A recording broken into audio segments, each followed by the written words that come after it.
హిందువులకి ఏదైనా జరిగితే వచ్చే రాజకీయ నాయకుడు ఉన్నాడా? ఏ పార్టీ అన్నా ఉందా? నేను మొన్న ఆవులు పట్టుకున్నాను, నేను గోవులు పట్టుకున్నాను. శివరాత్రి మహాశివరాత్రికి నన్ను అరెస్ట్ చేశారు, ఆవులు పట్టుకున్నానని చెప్పేశాను. నన్ను అరెస్ట్ చేశారు, అరెస్ట్ చేసి రాజనగర్ స్టేషన్ లో పెట్టారు. పెడితే ఎవరైనా సరే ఏ పార్టీ కూడా రాలేదు. ఒక బీజేపీ పార్టీ నాయకులు వచ్చి ఆవిడ నిజంగా ధర్మ ప్రకారంగా ధర్మంగానే పనిచేసింది, ఆవిడ చట్టపరంగా పనిచేసింది, ఆవిడ ఎందుకు అరెస్ట్ చేస్తారని చెప్పేసి నన్ను బయటకు తీసుకొచ్చారు. ఉన్న పార్టీ నాయకులు ఎవరైనా వచ్చారా?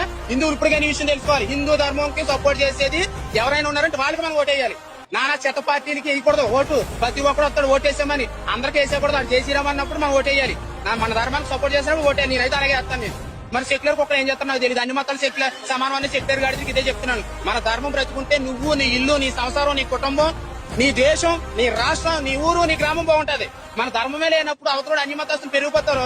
మనల్ని వేసేస్తాడు, మన ఆస్తిని దోచేస్తాడు, కబ్జా చేసేస్తాడు. తర్వాత మనం ఎంత నోరు కొట్టుకున్నా సరే నువ్వు మిగలు, నీ కుటుంబం మిగలదు, నీ కులం కోసం గజ్జికి దోక్కుంటావు కదా, ఆ కులం కూడా